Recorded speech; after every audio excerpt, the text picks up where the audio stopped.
વિસ્તારની દ્રષ્ટિએ ભારત દેશનો સૌથી મોટો જિલ્લો કચ્છ છે, જે ધરતીકંપ પછી ઊભા થયેલા માળખા અને સરકારી યોજનાઓ થકી આજે ગુજરાતના ગ્રોથ એન્જિન તરીકે કચ્છ વિકાસ સાધી રહ્યું છે.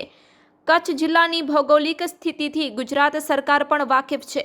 આજે કચ્છમાં પ્રાથમિક અને માધ્યમિક કક્ષાએ શાળાનું હાર્દ એવા શિક્ષકની ઘટ છે. શિક્ષણ થકી જ દેશનો વિકાસ થશે. આજના ડિજિટલ યુગમાં શિક્ષણ વિના પ્રગતિ શક્ય નથી.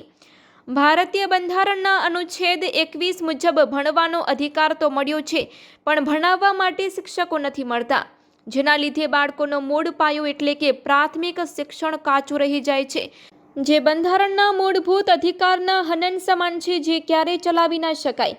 કચ્છ સીમાવર્તી છેવાડાનો જિલ્લો છે, માટે ઉત્તર, મધ્ય અને દક્ષિણ ગુજરાતના શિક્ષકો અહીં રહેવા આતુર હોતા નથી, જેથી કચ્છ જિલ્લામાં ભરતી થયેલ અન્ય જિલ્લાના શિક્ષકો નિમણૂક મેળવી લીધા પછી જિલ્લા ફેરબદલી કરાવી પોતાના વતનમાં જતા રહે છે.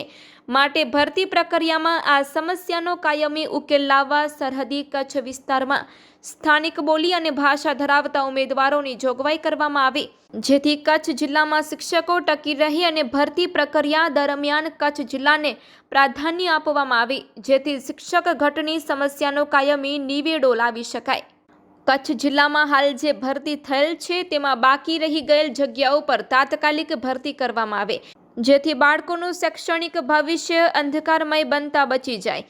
વિદ્યાર્થીઓના હિતમાં યોગ્ય કાર્યવાહી કરી શિક્ષકોની ભરતી કરવામાં આવે તેવું હારૂન આહમદ કુંભાર દ્વારા શિક્ષણ વિભાગ ગાંધીનગરને રજૂઆત કરવામાં આવી છે.